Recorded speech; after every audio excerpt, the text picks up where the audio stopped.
Ils ont fait la une de l'actualité. Les médias les ont starifiés, voire statufiés. On ne parlait que d'eux, on ne voyait qu'eux. Et puis, du jour au lendemain, ils ont quitté l'éphémère panthéon de la gloire moderne.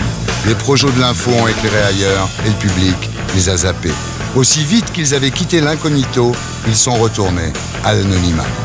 Qui étaient-ils? D'où venaient-ils? Pourquoi et comment avaient-ils acquis leur célébrité? De quelle façon, eux et leurs proches, avaient-ils vécu leur végétariat? Pour quelles raisons ont-ils disparu de l'actu? Que s'est-il passé depuis? Bref, que sont-ils devenus? Dans Tout le monde en a parlé à travers d'abord des archives de la gloire, puis une enquête sur leur vie aujourd'hui, et enfin une interview vérité. Je vais vous raconter leur histoire. Voici Tout le monde en a parlé, l'émission qui rallume la lumière.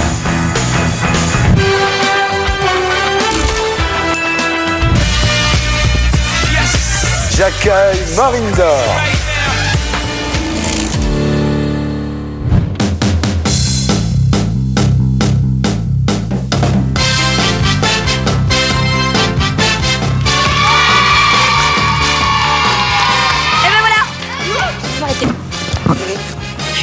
Pardon. Bonjour, bienvenue à Chalut Maureen, c'est le premier mercredi de l'année. Mais je vous préviens, il y en aura encore beaucoup. Voilà, on est ensemble pour toute la journée. Qu'est-ce qui va se passer aussi dans Chalut Maureen? Eh bien, on va vous raconter nos coups de cœur et nos coups de gueule de la semaine. Ce qui nous a plu, ce qui nous a pas plu, des bouquins et autre chose. Et puis, il y a peut-être des moments où vous, dans votre vie, tout n'est pas rose. Je sais pas moi, vous venez de changer d'école, vous n'avez pas encore des nouveaux amis, vous avez cassé le vase de votre grand-mère, vous savez pas comment lui dire.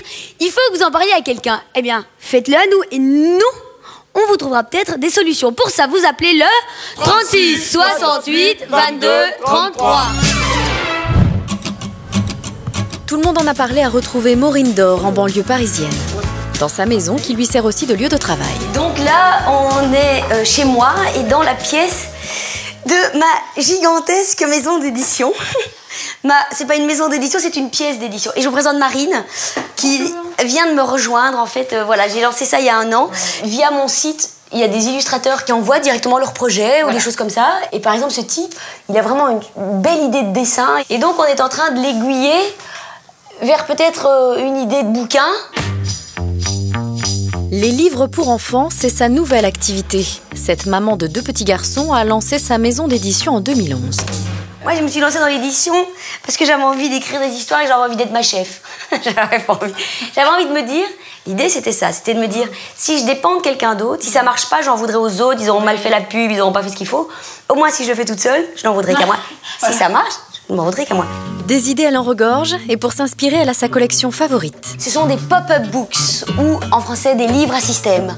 Là, par exemple, vous voyez, il y avait les deux. On pouvait bouger, donc il y a le petit chaperon rouge qui bouge. Là, hop, c'est à la fois pop-up, à la fois livre à système. Dès qu'elle ouvre un de ses livres, le temps s'arrête. Quelques secondes de retour en enfance. Mais l'intérêt de travailler chez soi, c'est pas seulement qu'à la limite on peut rester en pyjama toute la journée pour travailler. Oui, alors ça...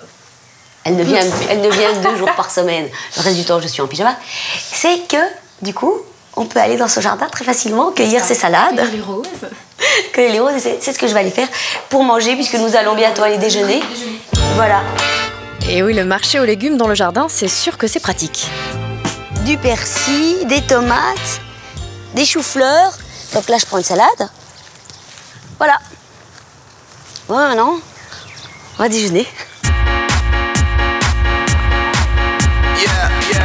À peine le temps de déguster son déjeuner qu'elle est repartie, Maureen part en mission inspection. Et oui, pour vérifier le bon emplacement de ses livres en librairie, on n'est jamais mieux servi que par soi-même.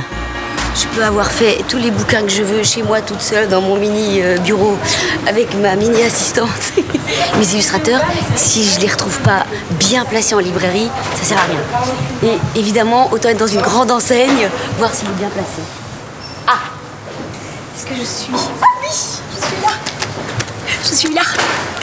Bon allez, je suis contente. Je suis bien placée dans un très grand magasin, très important pour les livres. Les journées de Maureen sont bien chargées. Cette énergie, elle aime la partager et la transmettre aux professionnels qui l'entourent. Salut. Ah, salut. Ça va. Donc, voilà, il y a montre-toi, Pascal Lemaître, illustrateur de mon premier livre qui fait une expo. Et oui, il est le premier à avoir cru en son livre à ses débuts, et ça, c'est important pour Maureen. C'est drôle parce que ça fait un peu calligraphie, je trouve. Ma première fierté, c'est déjà qu'il les trouvait bien, avant même que n'importe qui d'autre ou que... Ah oui, ça vous fait quelque chose, oui, c'est marrant ça. Ah bah évidemment, c'est important que quelqu'un que t'admires qui dise « Moi j'aime bien, je veux bien ». Enfin moi en tout cas c'est Oui, vachement c'est sympa, important. non, c'est chouette. Le soir, elle se rend au spectacle mis en scène par l'un de ses amis, rencontré sur un tournage il y a plus de 10 ans. Ici on est à Bobino pour le spectacle culte Avenue Q, qui est un bijou mais absolu, et c'est Dominique Guillot qui a apporté Broadway. Est-ce qu'une seule personne ici a une vie qui ne craint pas? Ça craint d'être moi. C'est des marionnettes qui font l'amour. Mais qui font l'amour, qui font l'amour. Oui. Mais oui, mais je ne veux pas que mes enfants voient pour la première fois des marionnettes. On va leur montrer Internet. Exactement. Non, c'est un bijou, c'est... Merci, merci. L'euphorie de Broadway semble avoir atteint Maureen. Allez, il faut y aller, je file.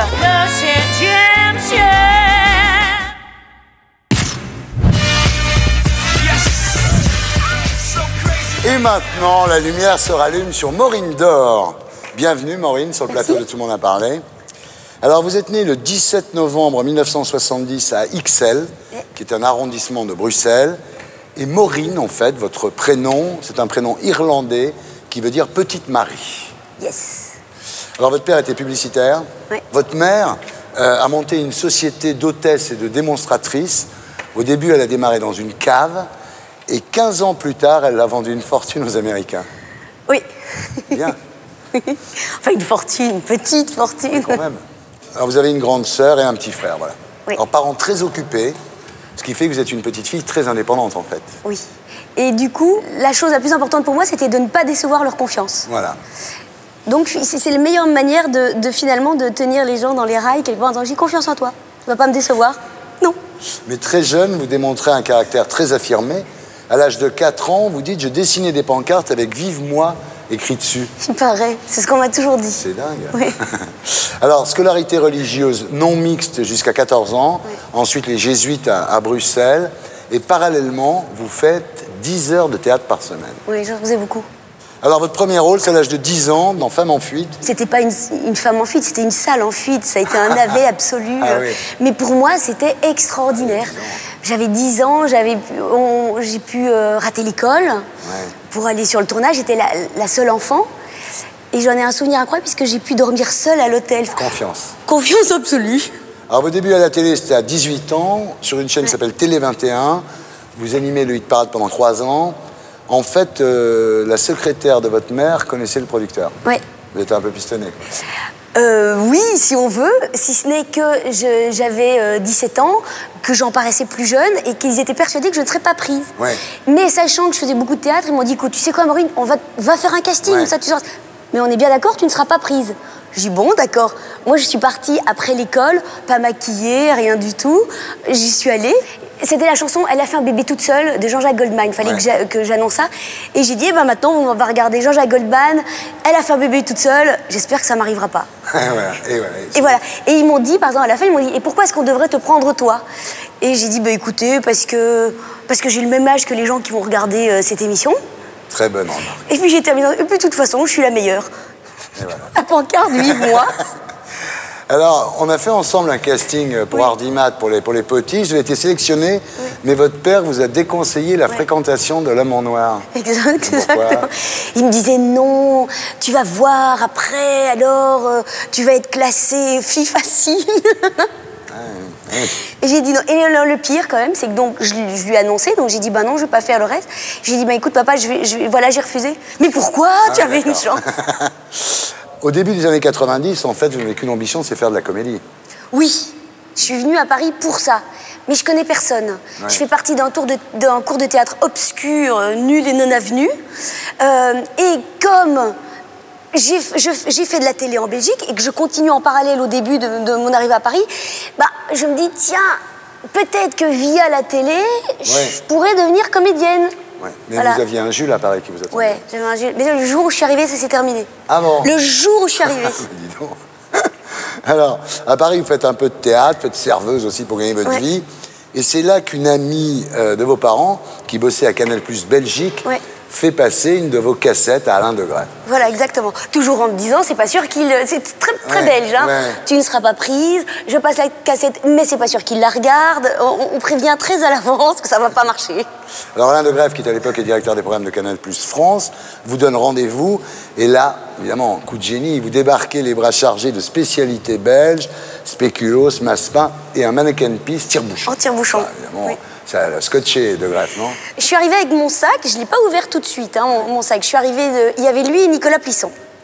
Et on m'avait dit, surtout, tu ne parles pas de nulle part ailleurs. Tout le monde veut faire nulle part ailleurs, tu dis rien. Donc moi, je parlais pas de nulle part ailleurs, je parlais de la grande famille. Et je pourrais faire partie de la grande famille.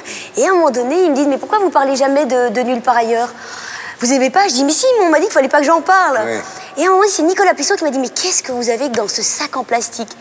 Et là, j'ai répondu, je dis, écoutez, c'est pas sur ma beauté incroyable que je vais vous avoir. Donc, c'est plutôt en vous faisant rire. Donc voilà toutes mes spécialités belges. Et je crois que voilà, ça les a... c'est une super idée. Donc vous êtes engagé nulle part ailleurs, en fait, à ce moment-là. Alors, ouais, mais ils m'ont pas dit tout de suite. J'ai eu le temps de faire une mini-dépression. Hein. Ah oui. Parce que, en fait, ça devait être en février-mars. Ils m'ont dit, écoutez, voilà, ayez des idées de chronique, on verra bien. Et ils sont partis à Cannes, et j'avais cette chance incroyable, c'est qu'on m'a dit, après un nulle part ailleurs, Philippe Gildas était resté avec Jérôme Bonaldi, et j'ai fait un essai pilote devant eux. Donc après, je me suis dit, même si je suis pas prise, j'ai vu Gildas, j'ai vu Bonaldi, j'avais vu Decaux dans un ascenseur, j'avais vu Vandel un peu plus loin, je fais, yes, j'ai touché les dieux du doigt.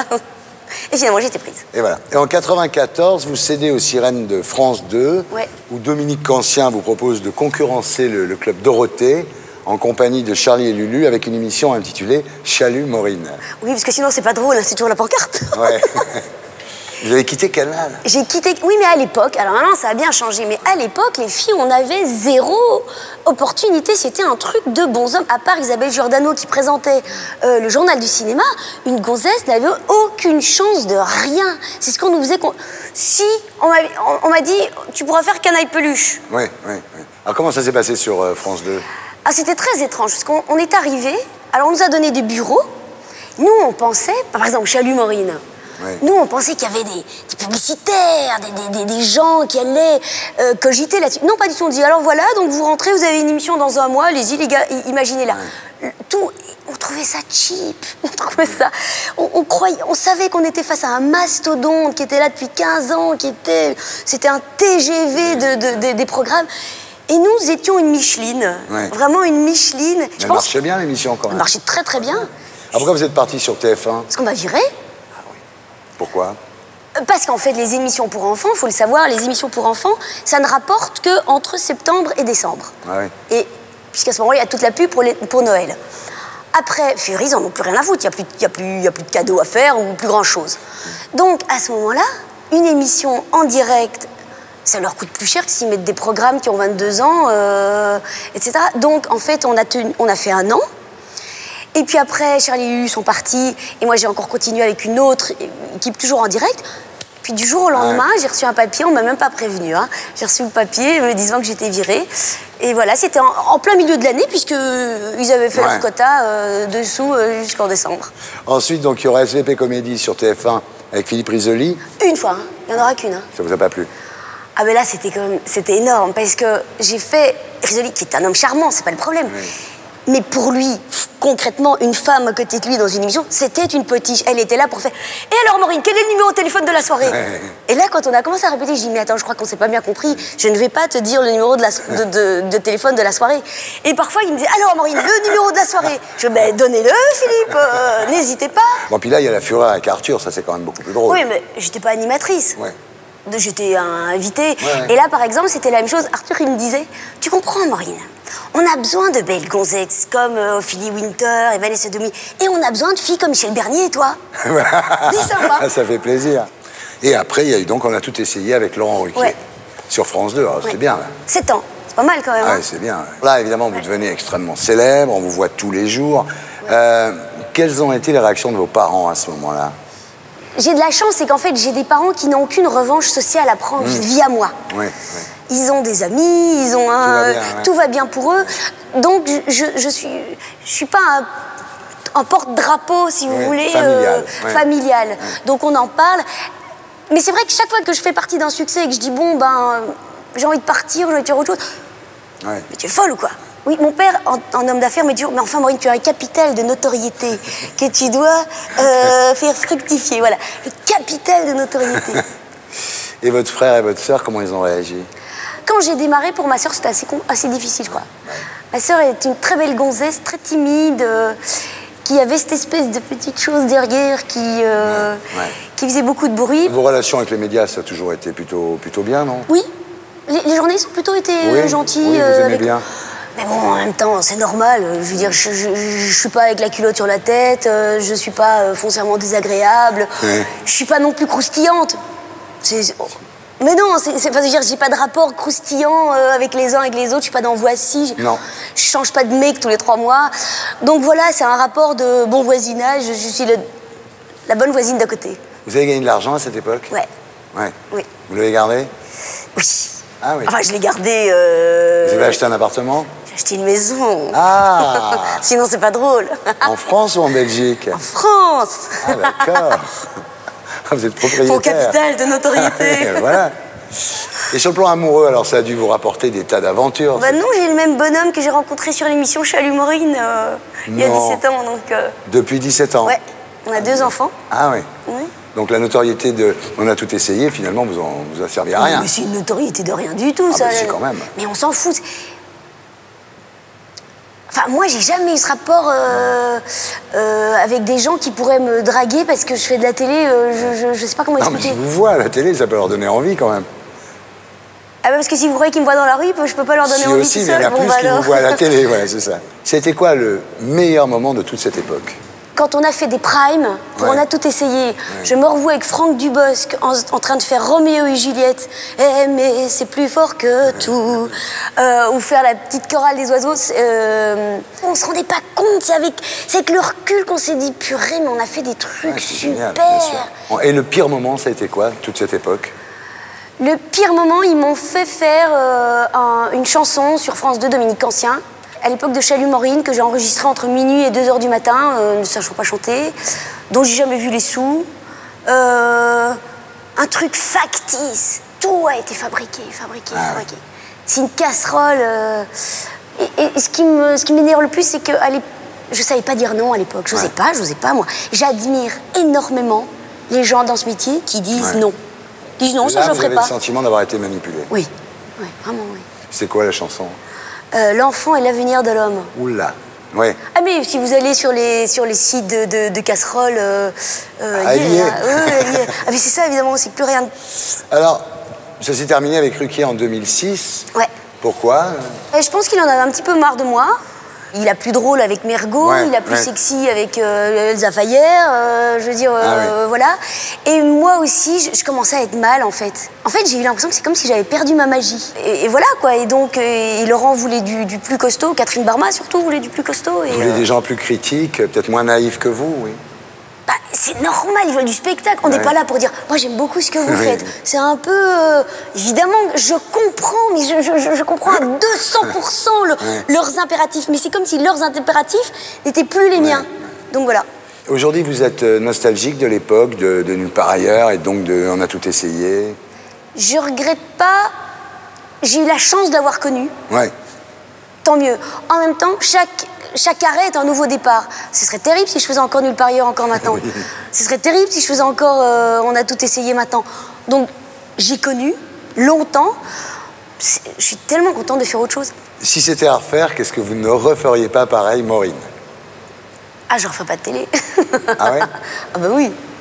Ah oui, c'est à ce point-là. Ben, c'est-à-dire que moi, je voulais être comédienne. Je voulais pas... c'était pas mon rêve de faire de la télé. Par la télévision. Donc en fait, j'ai fait un très mauvais calcul, j'ai cru que en ayant une notoriété à la télé, je pourrais faire du cinéma après. Mais à l'époque, je pense que maintenant c'est beaucoup plus poreux, mais à l'époque, les gens du cinéma, tout à fait. On était des vendeurs de soupe. Alors ils en ont rien à foutre d'une fille qui a vendu de la soupe. On n'a pas la carte, quoi. Enfin voilà, Un jour, une directrice de casting m'a dit « Maureen, arrête de sourire. Ce sera mieux. » Et j'avais pas compris à l'époque. Je me dis, mais c'est bien sourire, tout le monde me dit que j'ai un joli sourire et qu'il faut que je souris. Mais elle avait raison. C'est quand on sourit plus que ça devient intéressant. Moi, j'adore quand vous souriez. Ah oui. Génial. Je suis pas comédienne. Le jour où vous allez mourir, qu'est-ce que vous voulez qu'on marque sur votre tombe? Elle aura essayé. Ah, c'est bien, merci. Je suis très heureux de rallumer la lumière sur vous, Maureen. Merci. Merci beaucoup.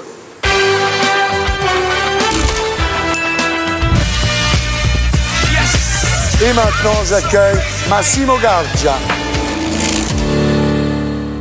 C'est bientôt la fin de la saison. Et c'est en Sardaigne que Massimo Gardia fête son anniversaire. Ivana Trump, une amie sûre, elle a fait le voyage depuis Saint-Tropez avec son fiancé. C'est ça le talent de Massimo Gardia. Autour de la table, ils sont tous là, à comparer leurs bijoux. C'est miracle dans la vie. L'échec, c'est miracle. Vous faites un petit numéro sur un morceau de papier, vous signez et vous avez le monde entier à vos pieds. Playboy à 20 ans, la Jet Set en a fait aujourd'hui l'un de ses rois. Le petit Napolitain s'est fait une place au soleil. Tout le monde en a parlé à retrouver Massimo Gardia chez lui dans le 16e arrondissement de Paris. Il est en plein inventaire de ses trésors avant le salon des antiquaires des Champs-Élysées. Je vais me libérer de plein de choses. Je suis fatigué des bibelots, ça m'aide pour l'argent parce que j'ai dû emprunter beaucoup d'argent à mes amis pour payer tous les taxes et les fixes que français. Ce soir, Massimo a un dîner et justement son amie Indra, la chanteuse suédoise des années 90, le rejoint pour sortir. Voilà, enfin, parfaite pour discothèque, très bien habillée. C'est très beau. C'est très difficile de te voir maintenant que tu travailles au théâtre. C'est vrai.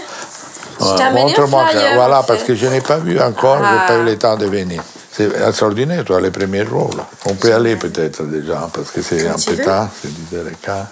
Comme tu veux. Je vais garder ça, précieusement. C'est vrai, C'est des dessins de Picasso, oui. Oh là là, ça va me faire. Ça, je ne vends pas. J'ai au moins 12 portraits de moi, fais pas les peines. Ah. Voilà, on y va pour la longue nuit. Oh chérie, on va dans les garages. Prends la voiture. Massimo a invité plusieurs de ses amis dans ce tout nouveau restaurant parisien. C'est très nouveau, c'est bien de s'ouvrir. Appartient à un ami à moi, Alain s'appelle. Très sympathique. Il y a très belle mannequin aussi. Il est plus branché que moi. Je connais pas. Voilà. Bienvenue. Et comme d'habitude, Massimo est salué par tous. Bien, merci. Vous êtes magnifique, hein, comme d'habitude. Oh. Ah, on est juste 8. Mais on doit s'approcher les tables parce qu'on est trop loin. Ah, voilà. J'adore les soirs dîner avec des jeunes. J'ai des déjeuners avec des gens très âgés pour les appels. Mais les soirs, je vais me relaxer. Vous voyez, tous des gens très jeunes. À Indra, ton spectacle. Elle a un spectacle en cours qu'elle joue tout. Ma chérie, t'es futur À ta carrière de Playboy. À des dizaines de Paris Hilton. Le lendemain, Massimo inaugure son stand au salon des antiquaires sous les flashs des photographes. J'ai des cadeaux d'une femme que j'ai détestée. On a été 7 ans ensemble. Les dernières années, on essayait de tout pour se tuer l'un l'autre. Moi, je l'ai jeté dans la fenêtre et je l'ai attrapé par la chemise. Je ne vais pas dire la maison, c'est une grande maison française qui avait fait la chemise, c'est une grande publicité parce que les tissus a tenu, sinon je ne serais pas là. Elle a essayé de me tuer 2 fois avec l'acide et avec des gangsters à New York. Puis il passe en revue les souvenirs d'une vie, des objets qu'on lui a offerts. Mais malheureusement, l'un des visiteurs reconnaît son cadeau, mis en vente. Oh, ça va.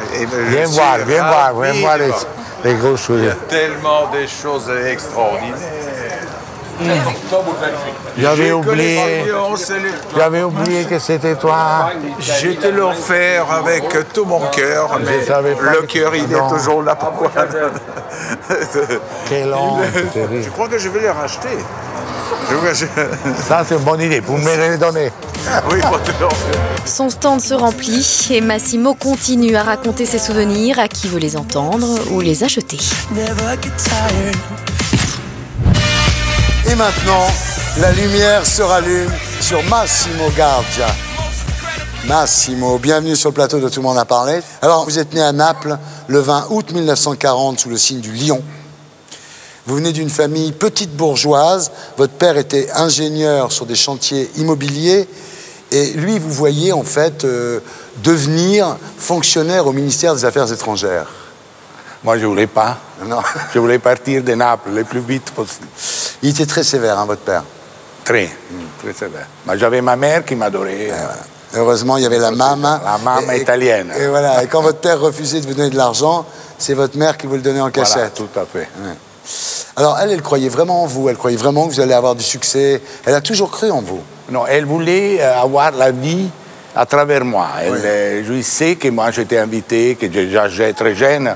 À 14 ans, je voyais des princesses dans l'aristocratie napolitaine. Elle était très contente de me pousser vers ça parce qu'elle aurait voulu, elle, faire ça. Ouais. Alors, adolescent, évidemment, vous ne rêvez que de jet set et de cinéma. Vous êtes très excité à l'idée de devenir riche et célèbre. Hein. Moi, j'ai essayé d'abord la carrière d'acteur. Ouais. J'ai fait quelques petits films, je vais dire un avec Roberto Rossellini, Vanina Vanini, et Visconti m'a fait un petit essai. Et lui, je ne sais pas pourquoi, je n'étais pas son type. Il a dit que je n'étais pas photogénique, que c'était mieux que je faisais d'autres choses dans la vie que l'acteur. Voilà. Et là, vous découvrez que vous plaisez aux femmes. Oui. Alors, à 18 ans, vous quittez la maison familiale et vous vous lancez dans une carrière de playboy, quoi. J'ai commencé à aller à Rome, avoir un appartement avec un ami à moi, qui était déjà aussi un playboy, un jeune prince borghese. On partageait un petit appartement, on voyait de toutes les couleurs dans cet appartement. Et là, celle qui vous met le pied à l'étrier, c'est Cristiana Brandolini, la sœur de Gianni Agnelli, qui était le patron de Fiat. Oui, je connais elle à travers Pierre Cardin. Et c'est elle qui vous a fait rentrer dans la société, quoi. Internationale, jet set. Ensuite, vous avez multiplié les conquêtes. Oui. Alors, il y a Gina Lollobrigida. Hein. Oui. Elle, c'était une amie, en effet. J'essayais avec elle, mais j'avais trop de femmes, j'étais trop volage, elle n'aimait pas ce côté-là, on est restés très amis, très liés. Il y a eu Soraya, la première épouse du Shah d'Iran. On a eu une histoire qui a duré très peu, moins qu'un an. Il y a eu Greta Garbo. Alors Greta Garbo, à l'époque vous aviez 25 ans, elle avait 60 ans. Vous dites qu'elle avait des grands pieds, des petits seins. Oui. Elle n'était pas belle, mais elle avait cette photogénie. Quand elle entrait dans une chambre, elle avait quelque chose. Mais elle est sortie avec moi surtout parce qu'elle était très seule. Et moi, je l'accompagnais et tout ça. Mais elle n'était pas prise de moi physiquement. Moi, je l'ai violée pratiquement 3 fois. Parce que pour moi, à cette époque-là, quand j'avais 25 ans, 26 ans, c'était une honte de sortir avec une femme sans coucher avec elle. Ah, c'est très macho italien. Voilà, c'est la mentalité des Napolitaines et tout ça. Alors vous dites, en parlant de Greta Garbo, je devais me lever tous les matins à 8 heures pour aller marcher avec elle. C'était terrible. Terrible. Moi, je déteste me lever tôt le matin et avec elle, je faisais tout pour rester à côté d'elle. Vous avez vu combien de femmes au total? Beaucoup? C'est pas le nombre, la qualité. Parce que c'était toutes des femmes extraordinaires. J'étais fasciné par l'intelligence, pour apprendre des choses par les femmes.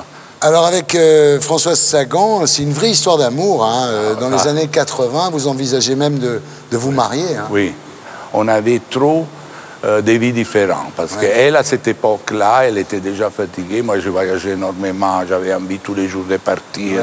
J'adorais sortir tous les soirs. Elle était fatiguée déjà de tout ça. J'aurais dû la rencontrer avant, je veux dire. Vous êtes restés amis? Après, on est restés amis, mais c'est toujours une amitié amoureuse. Quand on pouvait, on partait ensemble 2-3 jours. Vraiment, c'était une grande liaison jusqu'à la fin de sa vie. Et je l'ai assisté même les derniers jours. Alors, est-ce que vous avez exercé votre art avec des hommes, Massimo? J'ai eu des expériences, oui. Bah parce que je suis trop curieux, j'étais très curieux à l'époque, mais j'ai commencé très tard à avoir des expériences, vers 40 ans. J'ai eu des expériences. Et ça vous a pas séduit, quoi? Je trouve que c'est bien comme aventure, pour une nuit, pour un soir. Toujours des personnes extraordinaires, je dois dire, mais pas pour vivre avec. Pendant des années, vous incarnez quand même le playboy de la jet set, quoi. Et puis une rupture très douloureuse avec une comtesse italienne vous amène à relativiser votre vie. Qu'est-ce qui s'est passé? Ah ouais, j'étais 7 ans avec elle.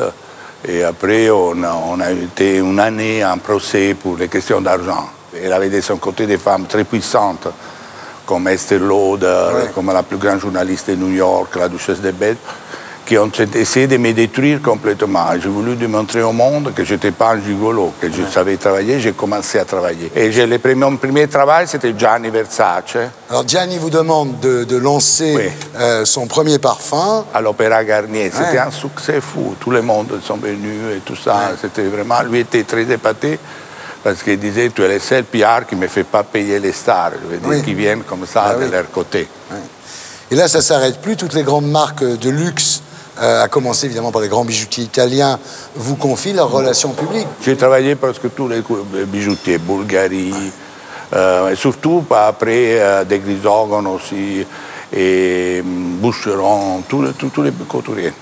C'est là que vous fondez le magazine The Best. Chaque année, vous décernez les trophées The Best, qui récompensent les personnalités les plus en vue dans le monde de l'élégance. Ça fait 35 ans maintenant que je fais ça. Alors en 1991, à Rome, vous épousez Francine Crescent, ancienne rédactrice en chef de Vogue France.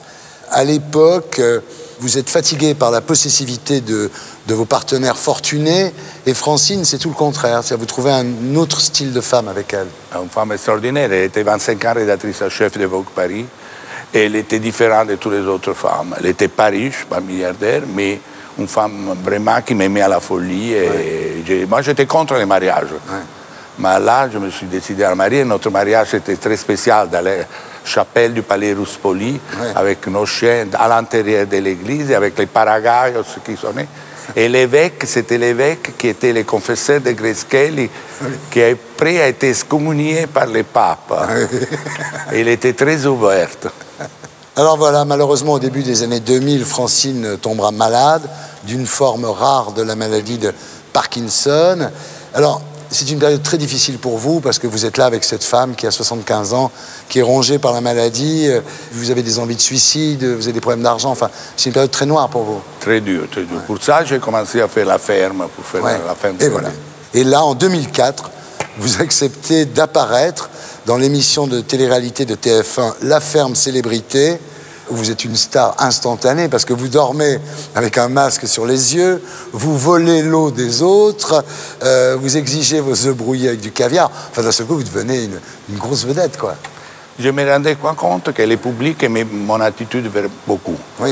Et c'était un grand, grand succès. Je ne savais pas parce que là-bas, la première édition surtout, on n'avait vraiment pas de contact avec l'extérieur. Alors dans La Ferme Célébrité, vous êtes extraordinaire parce que vous incarnez à la perfection le playboy égoïste, un peu feignant, qui a l'habitude de se faire servir par les autres. Je le faisais naturellement, j'étais moi-même, oui, vraiment. Ça, c'est sûr. C'était pas une chose construite, un personnage construit. Alors vous dites, en 2 semaines, je suis devenu aussi célèbre que Alain Delon durant toute sa carrière. Et c'est vrai, les gens vous adoraient, quoi. Oui, c'est vrai. Une fois, j'ai déjeuné avec Alain Sard, qui voulait produire les films sur ma vie. Et à la sortie du restaurant, les bus, les pullmans, les gens, les trafics s'est arrêté. Et lui a dit, moi, j'ai déjeuné avec les plus grands stars du monde, j'ai jamais vu ça. Alors, quelles ont été les réactions de votre entourage à ce moment-là? Vos amis, ils ont dit quoi quand ils vous ont vu devenir célèbre dans une émission de télé-réalité? En étant que j'étais ami de certains gens de l'aristocratie, très snob et tout ça, déjà, certains m'ont plus invité, trouvaient que c'était scandaleux, c'était vulgaire et tout ça. Mais ça, c'était pas une grande perte. Je m'en foutais parce que les autres, les plus intelligents, ont adoré. Avec les médias, ça s'est bien passé, non? Moi, j'ai toujours eu de bonnes relations, vraiment, avec les médias. Il y a certains, naturellement, qui parlaient mal, mais ça, c'est normal. Vous avez gagné de l'argent pour faire ça? Oui, j'ai gagné un peu d'argent. C'était très excitant d'être célèbre dans la France, dans toute la francophonie, partout au début. Vous êtes devenu populaire à ce moment-là? Très populaire. Je recevais des lettres des gens qui m'adoraient, mais aussi des lettres des gens qui me détestaient. Un type, une fois, dans une boîte à Saint-Tropez, a essayé de me tuer avec une bouteille parce qu'il trouvait mon personnage odieux. Est-ce que ça vous a permis de faire des rencontres, cette ferme célébrité, des rencontres amoureuses? Ben oui, naturellement. Tout est plus facile parce que les gens, pour être avec quelqu'un célèbre, font n'importe quoi. Quel a été le meilleur moment de l'époque de La Ferme? Les premiers jours, quand j'habitais chez moi, et je ne pouvais pas sortir, il y avait des gens en bas de chez moi. Je lui ai dit qu'ils m'attendaient. Je lui ai dit ça, je ne pouvais jamais m'attendre ça. J'ai compris que ma vie était changée. C'était assez excitant, je dois dire. Et le pire moment? quand j'ai écrit les livres, mon dernier livre en 2008, que c'était un flop total, et la FON m'a annulé les contrats parce qu'il trouvait qu'on n'a rien vendu. C'était les livres pour moi les plus beaux parce que c'était l'histoire avec ma femme, de sa maladie, de notre liaison. Ouais. Et le public a été habitué à mes livres, des scandales, des sexes, et n'aimait pas de tout ça. Et Francine, elle l'a pris comment, la ferme célébrité? Elle m'a beaucoup poussé. Ouais.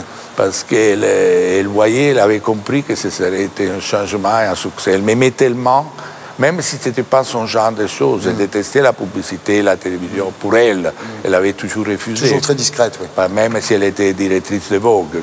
Elle avait compris que j'étais fait pour tout ça parce qu'au fond, dans ma vie, j'aurais voulu toujours être acteur. Oui. Et ça m'a donné la possibilité aussi de faire un petit film Sous le soleil, et après un petit rôle dans les films de José Dayan, Milady, avec Ariel Dombal. Et ça m'excitait beaucoup. Mais ça m'a donné. J'ai fait 2 chansons, une récemment, malheureusement, qui n'est pas sortie, avec Loana, Parole et Parole, et une autre qui était un grand succès, Maseki Massimo. Donc finalement, vous êtes arrivé à vos fins, vous avez quand même fait un peu de cinéma. À la fin de ma vie, j'ai eu la célébrité que j'aurais voulu avoir quand j'étais jeune. Ben, alors, Francine Crescent décédera le 9 mai 2008 à Paris, et depuis... Je suis seul, oui. Ça, elle me manque toujours énormément, parce que c'était un tel soutien dans ma vie que vraiment... Francine, c'est la femme de votre vie, oui. Oui. Ouais. Est-ce qu'aujourd'hui, vous êtes nostalgique de cette époque de la ferme célébrité, quand les gens vous entendaient en bas de chez vous? Naturellement, c'est tellement excitant, les succès, que quand on n'a plus ce succès éclatant, on commence à se préoccuper, on est triste, naturellement, parce que c'est une drogue, c'est comme une drogue. Massimo, si c'était à refaire votre vie, qu'est-ce que vous ne referiez pas pareil? Dans l'année 99, quand j'ai fait Jet Set, les premiers livres en Amérique, c'est un tel succès qu'on m'avait proposé une place d'écrire pour le New York Post, faire une rubrique une fois par semaine sur les mondanités de la Jet Set. Et là, la FON avait publié l'édition française de Jet Set. Et m'a dit non, tu dois retourner en Europe, faire la publicité pour les livres et tout ça. Et là, comme un idiot, j'ai refusé ce job à New York Post, que est le journal plus important de New York, et je suis venu en Europe pour les livres de la FON, qui était aussi un succès, je dois dire. Le jour où vous allez mourir, qu'est-ce que vous voulez qu'on écrive sur votre tombe? Je vous ferai signe s'il y a quelque chose de l'autre côté. Parce qu'encore, c'est l'angoisse de ma vie. Est-ce qu'il y a quelque chose ou non? Il y avait aussi une autre solution, c'était « Je ne suis intéressé que lorsqu'on parle de moi ». Vous êtes comme ça un peu, hein. Vous êtes un lion. Hein. C'est mieux être parlé mal que pas être parlé de tout. Merci Massimo, j'étais très heureux de rallumer la lumière sur vous. Merci beaucoup. Merci.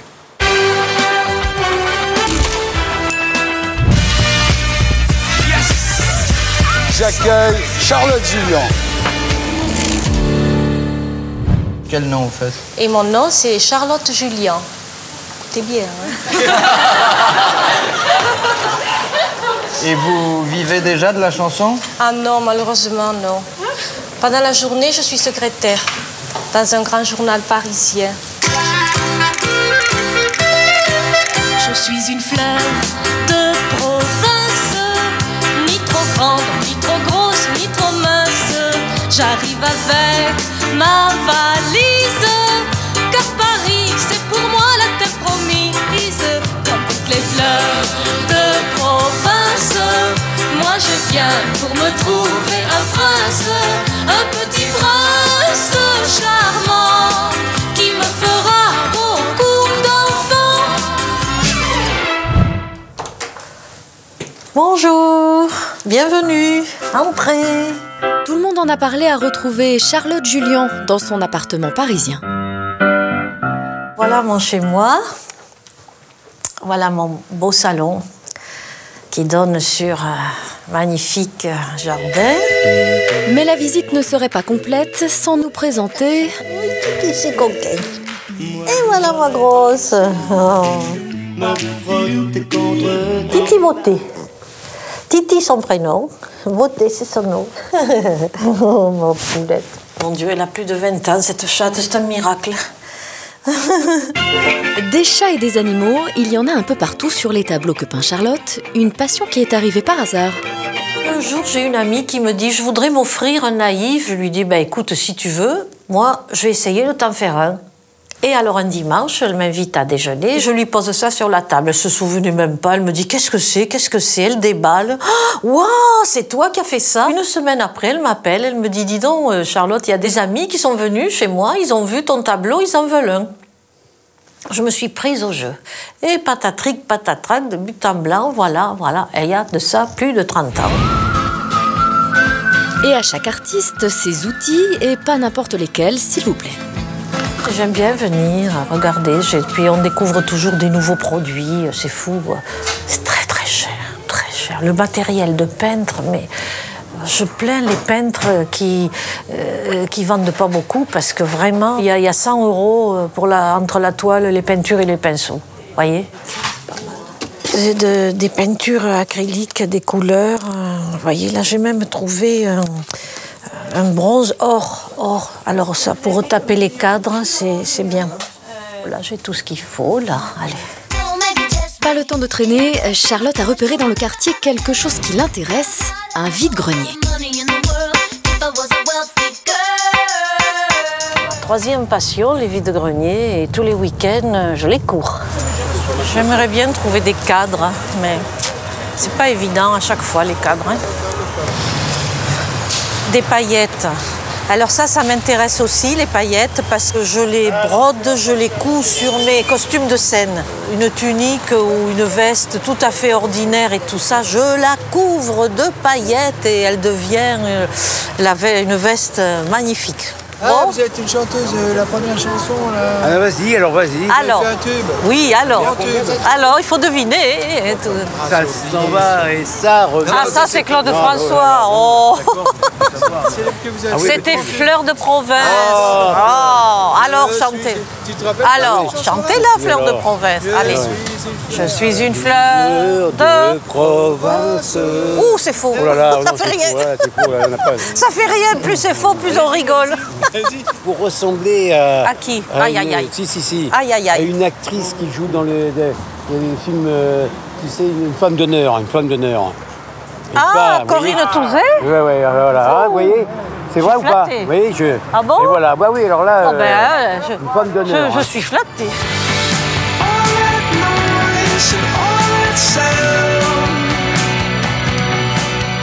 J'ai trouvé un cadre qui m'intéresse. Allez, je le prends.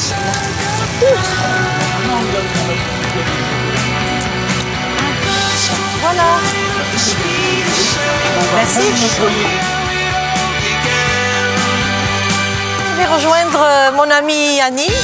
Annie, alias Stone, sa copine de toujours. Alors, comment vas-tu? T'as amené la bébête. C'est super. Ça papote. Ouh là là. Ouh là, ça papote sec. Plein de mal de nos... On costarde, parce que costarder, c'est rigolo. Ouais, c'est ça. Oh, c'est jamais très méchant, mais ça fait du bien. On costarde les copines. Oh, elle a grossi, Ou alors, elle a le visage tout bouffi, elle a dû faire des piqûres de botox. C'est vrai que ça sent bon. Oh, mais ça, il faut le... Ah oui, il faut le laisser. Oh là là, c'est super, ça. Bien parfumé. Tu l'as remis dedans? Bah oui, comme ça qu'on y a. Ah oui, d'accord. Ouais. Ah bah Charlotte, c'est mon amie, voilà, c'est ma copine, voilà, ça depuis donc 30 et quelques, presque 40 ans, hein, ça fera 40 ans l'année prochaine. Mon Dieu. Allez, chin-chin, hein, de toute façon. Alors bon, à notre santé. Et c'est après une journée bien remplie qu'elle retourne chez elle à ses peintures et à son chat.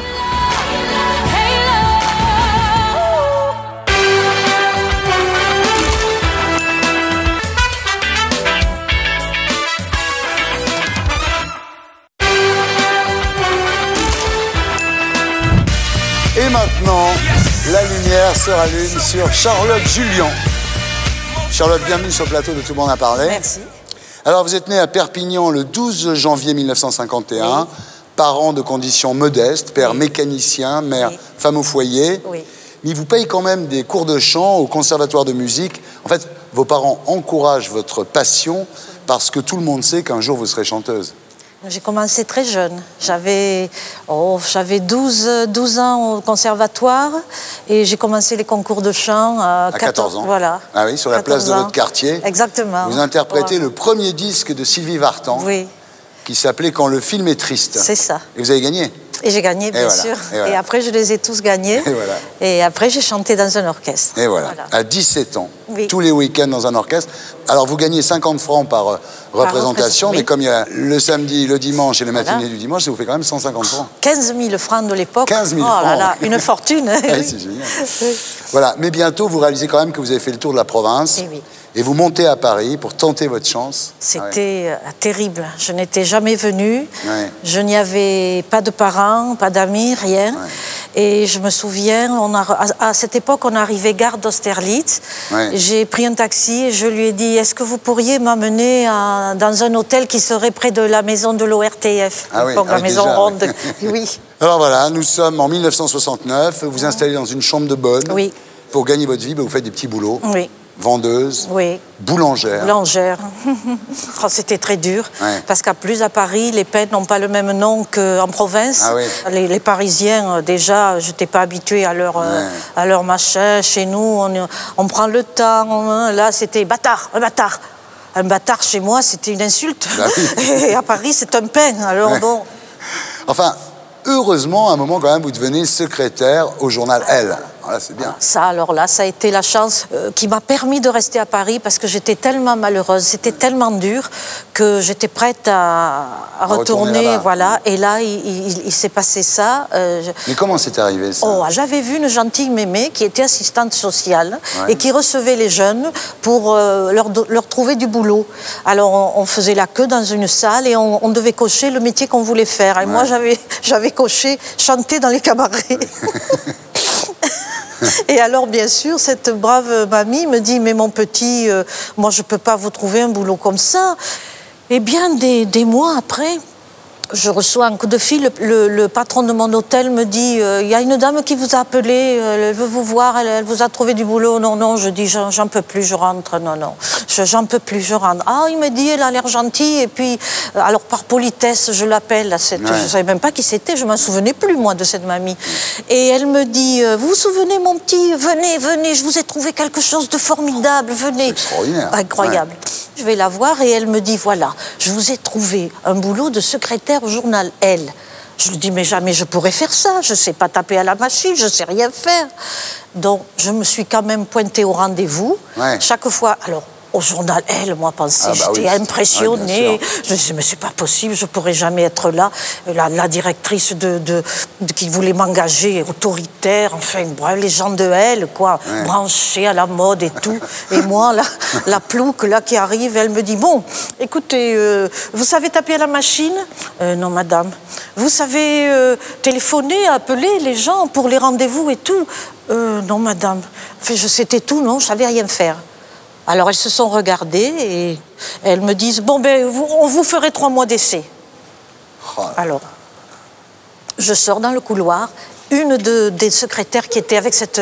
Elle me rattrape et elle me dit « Dites, si vous ne savez pas taper à la machine, louez-en une et tapez la nuit et tout et entraînez-vous. » Voilà. Alors, donc, je l'ai fait. Je faisais que des conneries. Hein. Oh là là là là, c'était Charlot au bureau. Hein. Mais elles ont été sympas, elles ont été gentilles. Et je compensais en leur disant, madame, je vais chercher des cafés, vous voulez un café? Et je lui nettoyais le bureau et tout. Alors elles m'ont gardée. Ils vous ont admis, oui.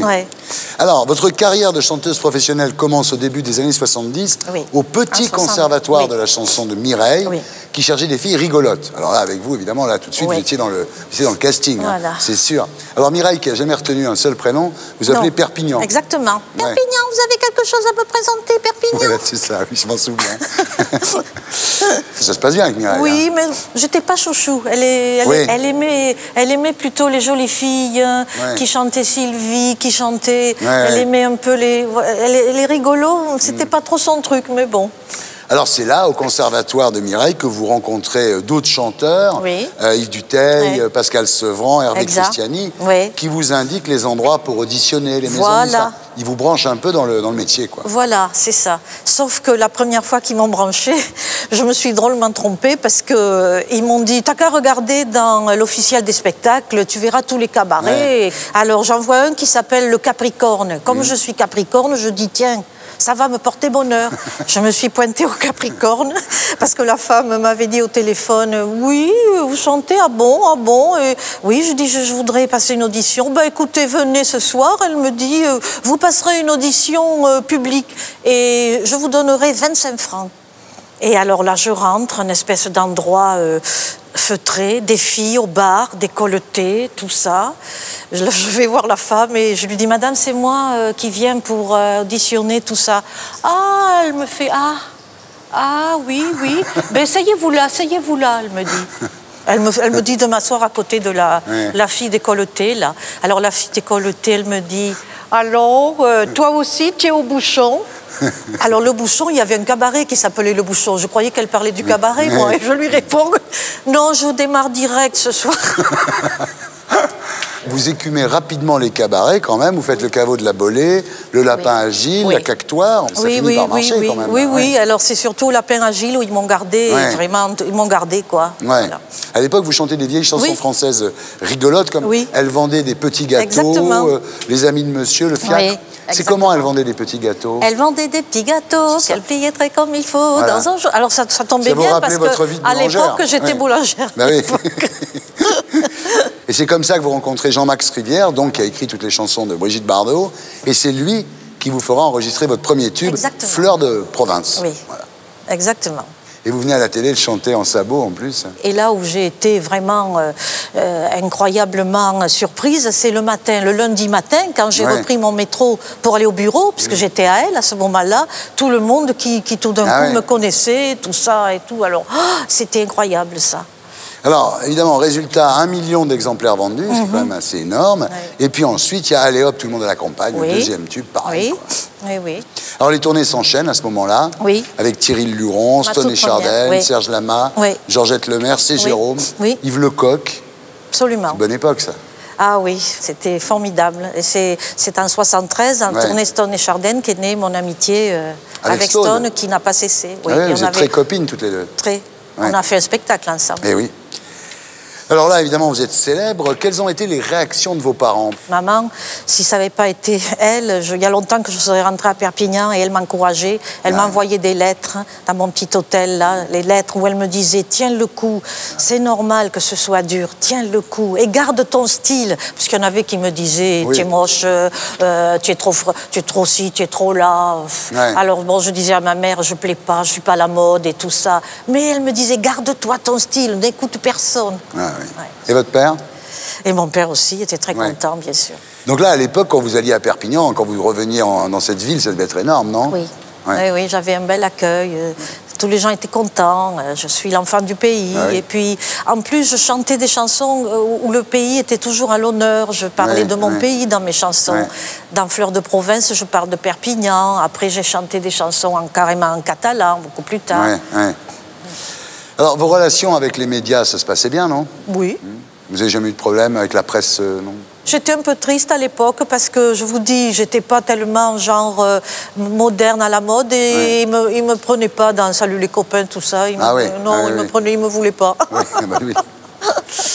Et question argent, vous avez gagné de l'argent à l'époque? J'ai gagné de l'argent surtout en faisant des tournées, en me déplaçant. Vous en avez mis un peu de côté, non? J'ai dû en mettre un peu de côté, puisque quand même, depuis le temps, il y a longtemps de ça, je me suis acheté un appartement à Cannes et tout. Oui, j'étais pas... Vous avez été plus fourmi que cigale. Peut-être, oui. L'amour, ça vous a fait faire des rencontres amoureuses? L'amour, alors l'amour, là, j'ai pas eu trop de chance, parce que soit ils étaient valables, mais mariés. Alors bon, comme je suis une fille sage, sérieuse et tout, j'aurais jamais voulu faire un divorce. Soit c'était des rigolos qui m'auraient pris le peu de pognon que j'avais. Alors un jour, j'ai dit, bon ben allez, hop, voilà. Quel a été le meilleur moment de toute cette époque? Le premier coup de fil, après le passage chez Bouvard, le premier coup de fil avec ma mère, que j'appelais tous les lundis, et après l'émission, là, mon Dieu, ma petite, mais c'est pas possible. Je crois que peut-être ça reste un grand moment. Et le pire moment? Ah, le pire moment, c'est une belle galère que j'ai fait à Hofferkerk. La buvette était dans la salle de spectacle. Donc déjà, il y en avait une bandasse qui, avant que j'arrive sur scène, n'arrêtait pas déjà, je les entendais de ma loge, ils n'arrêtaient pas de gueuler « Allez hop, tout le monde à la campagne !» Alors j'ai dit « Ouh là là là là, qu'est-ce qui m'attend ?» Je rentre en scène, c'était chaud. Hein. Et allez, et ça sifflait. Mon batteur, il s'est pris un œuf dur, tout, qui m'était destiné, bien sûr, mais comme je bouge, c'est mon batteur qui se l'est pris. Et ça continuait. Allez hop, tout le monde dans la campagne! Ils ont fini par se prendre par les épaules et faire le tour de la salle en chantant « Charlotte aux chiottes, Charlotte aux chiottes ». Ça, c'est mon pire souvenir. Pire galère, Alors, après quelques titres qui marchent pas mal, Je sors le samedi soir, Rosie Rose, vous entamez une traversée du désert et vous dites j'ai dû me résoudre à chanter pas mal de couillonnades. C'est à cause de ça que ma carrière n'a jamais décollé. C'est-à-dire qu'après, vous n'avez pas eu les bonnes chansons. C'est-à-dire, c'est de ma faute. Hein, parce que je n'ai pas choisi les bonnes. Parce que souvent, on m'a présenté les bonnes et je ne les ai pas faites. Alors, je ne peux m'en prendre qu'à moi. Et voilà. Et là, c'est l'époque, effectivement, des petits galas-galères, dans la France profonde. Alors, il y a la foire au fromage, la foire à l'andouille, la fête du vin, la fête de l'ail, la fête de la carotte. Ah oui. Et la foire à l'andouille, ils avaient imprimé leurs affiches de telle façon que de loin, on lisait l'andouille Charlotte Julien. Ah, vous dites ce n'était pas glorieux, mais je continue à faire mon métier. Ah, mais j'ai adoré ça, mais c'était gentil, gentil, la foire au fromage. Je revenais avec le sac rempli de fromage, j'empestais tout le TGV. Et je distribuais aux voisins. Non, vraiment, j'ai vécu des trucs super. Alors, effectivement, le téléphone se met à moins sonner et ça vous permet de vous mettre à la peinture naïve. C'est quand même extraordinaire. Voilà. Vous êtes nostalgique de l'époque de Fleur de Province? Pas nostalgique, mais je reconnais que c'était une belle époque pour les gars là, pour tout ça. Bon, mais ça a changé, c'est plus pareil, mais c'est normal aussi que ça change. Non, nostalgique n'est pas le mot, mais bon. Vous n'avez pas de rancune contre quelqu'un? Ah non, moi je m'en veux. Alors, si c'était à refaire, qu'est-ce que vous ne referiez pas pareil? J'aurais plus d'audace, parce que j'ai manqué d'audace d'aller voir le patron de ma maison de disques pour lui dire « dites, moi, ce directeur artistique-là, j'en veux pas, il est nul. » J'ai manqué d'audace. Des fois, c'est les maisons de disques qui m'ont imposé des titres. Je regrette de ne pas avoir eu l'audace de dire « moi, j'en veux pas de ça, voilà. » Alors, le jour où vous allez mourir, qu'est-ce que vous voulez qu'on marque sur votre tombe, Charlotte? Oh là là. Ah si. Je voudrais qu'on marque, je voulais pas mourir, je voudrais revenir. Bravo. J'étais très heureux de rallumer la lumière sur vous, vraiment, Charlotte. C'est gentil, merci. Moi aussi. Merci, Thierry.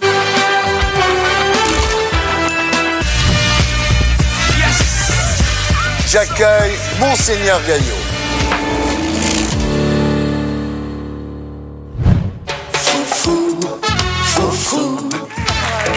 Bonsoir. Bonsoir. Alors, on vous appelle Monseigneur, on vous appelle Jacques, comment on fait? Jamais bien admis le type de Monseigneur. Ça fait un peu pompeux et moyenâgeux. C'est lourd, hein, Monseigneur. C'est lourd. Ça vient tout de suite. Jacques Gaillot, c'est bien. Jacques Gaillot. Alors, c'est vrai que vous portez des chaussures Méphisto? Exact. Mais qu'est-ce que c'est que ça? Tu vois que j'en sais des choses. C'est une marque. Mais attendez, c'est une marque, mais en fait, c'est quand même pour un évêque, c'est un peu étrange. Oui, je l'ai fait sans le savoir. Mais alors, on vous a jamais fait la remarque? On vous a jamais dit, attends, Méphisto, pour un évêque, c'est peut-être un peu... Ah non, mais on a trouvé que c'était curieux. Oui, curieux. L'évêque se chausse avec Méphisto. Curieux, pour le moins, en tout cas, disons, ça fait une pub pour les chaussures Méphisto. Extraordinaire. Tout le monde en a parlé à retrouver Monseigneur Gaillot dans Paris, au sein de la communauté des Spiritains, où il vit aujourd'hui. Vous vous attendez, soyez les bienvenus. Souvent, quand on arrive ici, on a l'impression de calme. On ne se doute pas, quand on sort de la rue, qu'il y a cette maison, il y a ce calme. D'abord, le réfectoire, où on est là le matin au petit déjeuner à 8h, à 12h30, le soir. C'est là que je mange quand je suis à Paris. Il a bien sûr ses rituels quotidiens. Là, c'est là le matin qu'on se retrouve à 7h15 pour la prière du matin, à la messe à 7h30. Ben écoutez, je me mets là. Ça ne veut pas dire que je ne change pas de temps en temps, mais c'est là que je me mets. Voilà, c'est la salle de communauté. Après la messe, on prend l'apéro. C'est bien qu'il y ait une salle comme ça, agréable. Malgré ses journées chargées, il s'occupe aussi d'associations contre le mal-logement et prend le temps de revoir son ami, Daniel Duigou, journaliste, psychanalyste et prêtre. Je marche beaucoup dans Paris parce que j'ai pas de voiture. Et pour aller prendre le métro, le bus, le RER, eh bien il faut souvent marcher. Alors celle-là, c'est pas une rue habituelle, c'est à cause de Daniel que je suis là. À cause de moi, bien sûr. Bonjour, on reste debout pour le bénédicité. Le matin, il n'y a pas un soleil bleu franc, hein, où on sait que... Pousse à te lever avec enthousiasme. C'est vrai, c'est vrai. Je suis frappé par le regard de Jacques, pas simplement ce bleu des yeux de Jacques, mais cette pertinence à tout de suite mettre le doigt sur une problématique où l'homme est en danger, par exemple, parce qu'on n'est pas évêque pour l'Église, mais on est évêque pour les hommes, si je peux utiliser cette expression. Allez, bonsoir Daniel, merci bien. Merci. Avant de rentrer, Monseigneur Gaillot fait un détour par sa librairie favorite, où il achète très souvent des livres, pour lui, mais surtout pour les autres. Je prends des livres que j'ai écrits parce que j'en ai pas, et c'est pour les donner, pour des gens. Quand je vais ici, je vais là, je donne des livres. Voilà, ça fait plaisir. Donc au fond, les livres me reviennent cher parce que je les achète pour les offrir. Il m'arrive qu'un prisonnier me demande des livres un peu pointus, hein, donc je m'adresse à lui, d'autant plus que l'écriture est tellement mal foutue que j'arrive pas à lire, moi. En général, on arrive à déchiffrer. Et alors, il déchiffre, et puis, si le livre n'est pas là, il le commande. Au téléphone, on dit le livre est arrivé, donc je viens, et puis je l'envoie. Mais c'est vrai que j'aime pas lire les livres que j'ai écrits.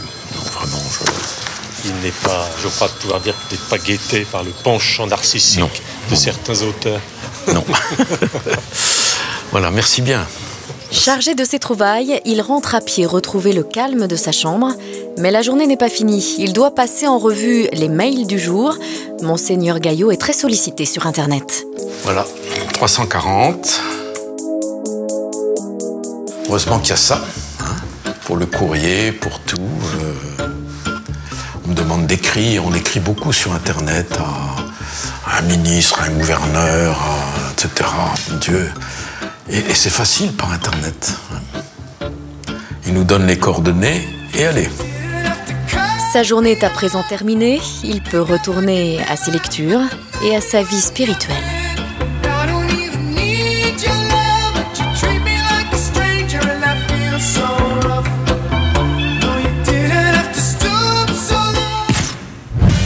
Et maintenant, la lumière se rallume sur Monseigneur Gaillot.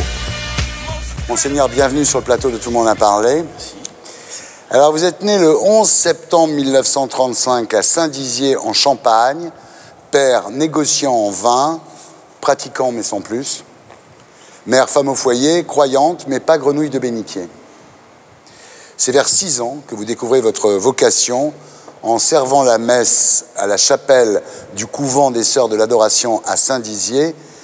Vous dites « J'aimais beaucoup la liturgie, on m'appelait l'enfant du couvent ».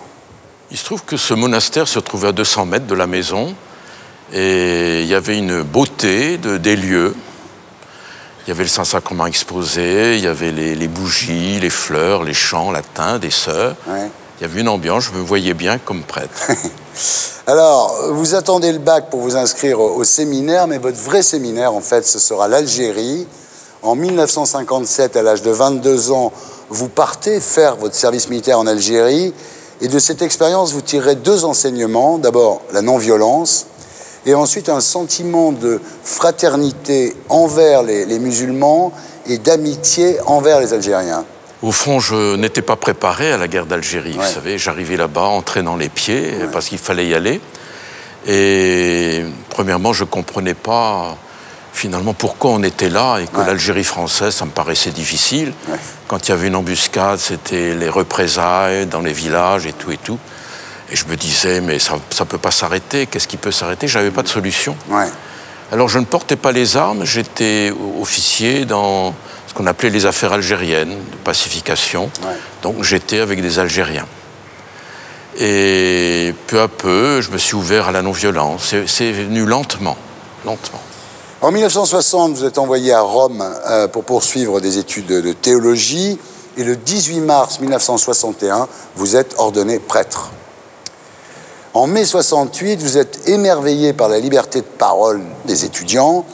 Vous dites les prêtres des diocèses osaient enfin parler de plein pied à leur évêque. Là aussi, ça a été un tournant. Oui, je crois qu'ils étaient délivrés de la peur. Ouais. Alors ils se mettaient à parler et j'étais celui à qui ils devaient écrire. Ouais. Alors je recevais un courrier très abondant des prêtres, mais je n'en revenais pas.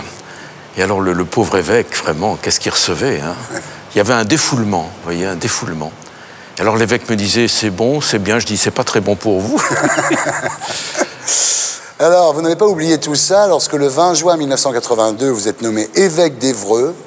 La preuve, 1 an plus tard, vous apportez un soutien public à un jeune objecteur de conscience poursuivi par le tribunal d'Évreux.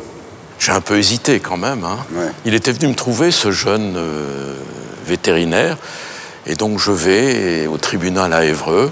Il y avait beaucoup de jeunes de la région qui le soutenaient. Et puis alors il y avait un avocat de Paris, de Félix, qui à un moment donné, dans sa péroraison, dit « Monsieur le Président, au milieu de ces jeunes, il y a le nouvel évêque d'Évreux qui est là pour les soutenir, etc. » Ça fait le plus mauvais effet auprès du tribunal. Le plus mauvais effet au tribunal, dans l'armée et la magistrature. Et le pauvre jeune que je voulais aider, il a eu la plus lourde peine qu'on a mis en France pour lui. Ouais. Mais il a fait appel à Rouen et il était relaxé. En 1983, vous faites partie des 10 évêques qui votent contre la dissuasion nucléaire.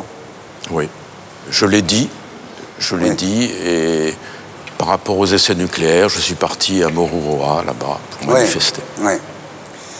En 84, vous refusez de vous associer à la grande manif pour l'enseignement libre. Pourquoi? Il y avait un collège à Évreux, et je trouvais que c'était le collège un peu des bonnes familles, si vous voulez, un peu bourgeois. Et je trouvais qu'il devait s'ouvrir à des gens pauvres qui ne pouvaient pas payer, etc. Et donc que l'enseignement public n'était pas simplement les seuls à accueillir les plus pauvres. Ouais. Alors en 85, vous soutenez le soulèvement des Palestiniens dans les territoires occupés. Vous rencontrez Yasser Arafat à Tunis. C'était très gonflé, ça, à l'époque. C'est vrai, parce qu'on pensait que Arafat, c'était un terroriste, il avait cette étiquette, alors on me disait, vous rencontrez un terroriste, etc. Et je me rappelle que quand Jean-Paul II a accueilli Arafat, alors les gens, là, n'en venaient pas. Ouais. Je dis, voyez, même le pape, vous avez été le premier. Arafat. En 88, vous vous prononcez en faveur de l'ordination des hommes mariés. Il y a un droit humain de se marier. Il faut laisser les gens libres de se marier, de ne pas se marier, de vivre en couple comme ils veulent. C'est une décision personnelle, la liberté de l'individu. Et c'est vrai pour les prêtres. Et donc je souhaitais qu'il y ait des prêtres mariés ou pas, mais c'est leur liberté. La même année, vous vous déclarez prêt à donner la bénédiction aux homosexuels. Alors, je pense que les homosexuels aussi ont droit au bonheur. Ce n'est pas une question de tolérance, d'accueil, une question de droit. Et je trouve que si la société avance dans ce droit, il faut aussi que l'Église puisse accueillir des homosexuels qui le désireraient. Maintenant, c'est le cas. Ben oui, ça a avancé finalement, et je suis heureux de voir que bien des sociétés, bien des mentalités ont évolué, mais ce n'est pas encore terminé. Il y a des gens qui sont très réfractaires. Ouais. Alors en 1989, dans le mensuel Lui, vous affirmez que l'acte sexuel est quelque chose de grand et de beau. Le plaisir fait partie de nous et de la vie, dites-vous. Alors je crois que ce qui a fait bondir un peu tout le monde, c'est le fait que j'ai pu écrire dans Lui. Ouais. Vous voyez, peu importe ce que j'avais pu écrire, mais le lieu où ça s'était manifesté. Ouais. Et je me rappelle que des gens n'osaient pas aller acheter Lui dans les kiosques, ils demandaient à quelqu'un d'autre d'aller leur prendre, de leur acheter. Mais c'est vrai, j'ai donné cette interview, j'ai dit ce que je pensais. Alors en 1991, vous opposez à la guerre du Golfe, avec le livre « Lettre ouverte à ceux qui prêchent la guerre et la font faire aux autres ». Et dans la foulée, vous condamnez le blocus contre l'Irak. Oui. Alors le titre me plaît. Ah oui. Le titre me plaît, et depuis l'Algérie, je suis devenu un anti-guerre. Vous voyez ? Je crois que la guerre est toujours un échec et ça ne résout rien. Il n'y a pas de bonne guerre. C'est pas facile de sortir de la guerre. Ouais. Quand le cardinal de Courtrai dit « mieux vaut la guerre que le déshonneur », vous répondez « mieux vaut le déshonneur que la guerre ». Exactement. Ouais. Alors il était furieux après moi. Ouais. Ben, je dis « écoute, tu n'aurais pas dit ça, hein, ça aurait été mieux ouais. ». Mais il m'a demandé, on s'est rencontrés à propos de ça. Vous voyez, c'était difficile. Mais vos rapports avec la hiérarchie catholique a toujours été extrêmement... J'ai eu bien des difficultés, c'est vrai. En 1994, vous êtes l'un des fondateurs de l'association Droit Devant, qui vient en aide aux immigrés. Et l'un de vos livres, Coup de gueule contre l'exclusion, vous vaut les foudres du ministre de l'Intérieur de l'époque, Charles Pasqua, après celle de la hiérarchie catholique. C'est-à-dire que là, vous commencez à vous mettre à dos non seulement les bien-pensants et la hiérarchie catholique, mais aussi le pouvoir politique. C'est vrai. Alors j'ai envoyé le livre à Charles Pasqua. J'ai même dédicacé en disant à Charles Pasqua, ministre de l'Intérieur, dont je parle si souvent dans ces pages. Oui. Il ne m'a pas répondu, mais il était furieux de ce livre. Oui. Et donc il a écrit au président de la conférence épiscopale pour dire « je fais un procès à l'évêque d'Évreux ouais. ». Alors le président a écrit à Charles Pasqua, me désavouant, en disant « un évêque n'a pas à écrire comme ça, c'est pas son rôle, etc. » Ça a calmé Charles Pasqua. Alors, à l'époque, quand on vous interroge, vous dites « ce n'est pas l'évêque d'Évreux qui est révolutionnaire, ce sont les évangiles ». Et je crois que cette phrase résume votre vie d'une certaine façon. Je trouve que l'évangile est subversif. Oui, bien sûr. Subversif par rapport aux autorités civiles, religieuses, par rapport à des valeurs de la société, par rapport aux pauvres. C'est vraiment... Jésus est venu amener le feu sur la terre. Ouais. Le feu à la société, le feu à la religion, le feu à tout ce qui déshumanise l'homme. Et son message a été perverti par l'Église.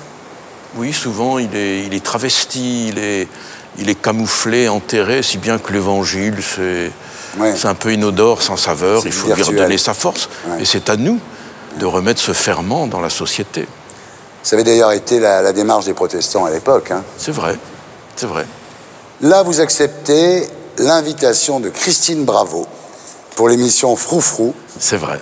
Diffusée le samedi à 19h sur Antenne 2. Voilà, c'est la célébrité, là. Vous êtes vraiment l'évêque qui fait froufrou. Quelles ont été les réactions de votre entourage à cette notoriété? Eh bien, dans l'entourage, c'était très réservé. Ouais. L'émission comme Froufrou, le titre, déjà, vraiment, même s'ils n'ont pas vu l'émission, ils étaient déjà scandalisés. Et puis, il disait toujours, mais Gaillot, il est là où on ne l'attend pas, mais qu'est-ce qu'il va faire, etc. Ouais. Il n'a rien à faire là, il est évêque, il n'a qu'à être dans sa cathédrale, il n'est pas là souvent, etc. Enfin, il y a eu beaucoup de difficultés. Oui, Froufrou est une émission qui m'a attiré des ennuis. Vos rapports avec les médias étaient excellents à l'époque, hein. Vous étiez le chouchou des médias. Oui, c'est vrai, oui. Vous avez gagné de l'argent avec vos livres? Eh bien, j'ai gagné quand même pas mal d'argent que je reversais à l'association diocésaine. Ah oui. Et même, j'ai perdu de l'argent parce que moi qui n'y connais pas grand-chose, je devais payer des impôts. Ah. Non seulement je donnais ce que je touchais, puis il fallait que je paye des impôts. Bon, mais enfin, c'est comme ça. Vous avez fait vœu de pauvreté en devenant prêtre, de toute façon. Et alors, c'était difficile dans votre vie, Monseigneur, de rester chaste? J'aurais aimé fonder une famille, oui, avoir des enfants, ça c'est sûr, oui. Mais bon, je voulais suivre Jésus, l'Évangile, comme prêtre. Parfois, quand on a 25 ans, on se lance, hein, puis on y va. Et quand j'étais jeune, le problème, c'était l'Algérie. Vous voyez, on disait d'abord, l'Algérie, il faut que j'en revienne. Hein. C'est pas sûr qu'on en revienne, donc on verra après. Mais même si on fait le choix du célibat, c'est pas pour ça que c'est facile. Vous voyez, c'est bon. Mais heureusement, j'ai toujours été bien entouré dans des communautés, des équipes. Et puis, il y a eu des femmes merveilleuses, vraiment, des gens, des couples. J'ai eu de la chance. Mais vous pensez quand même que c'est une souffrance inutile qui est infligée aux prêtres? Ben, je pense, encore une fois, qu'il faut laisser la liberté. Vous voyez, que des gens veulent être célibataires, pourquoi pas? Vous voyez, il faut les respecter. Mais qu'on laisse cette liberté aux prêtres. C'est un droit. Alors, le meilleur moment de toute cette époque, ça a été quoi? C'était le fait de rencontrer, d'avoir... Vous voyez, je fais un livre, il y a beaucoup d'échos qui reviennent. Les gens disent « Ah, j'ai lu ça, ça m'a permis de comprendre. » Je ne pensais pas au départ, vous voyez, qu'un livre pouvait être... Ou bien une émission. Et bien encore aujourd'hui, vous voyez, il y a des gens qui disent « Je vous ai vu chez Christine Bravo. Là, j'ai vu qu'enfin, un évêque était un homme. » Bien sûr, et puis votre message, il faut le porter dans des endroits inattendus. Si c'est pour faire ça le dimanche matin, dans le jour du Seigneur, c'est moins efficace. Exactement. Donc j'étais dans des émissions autres que des émissions religieuses. Bah oui, c'était votre force. Et j'ai eu cette joie.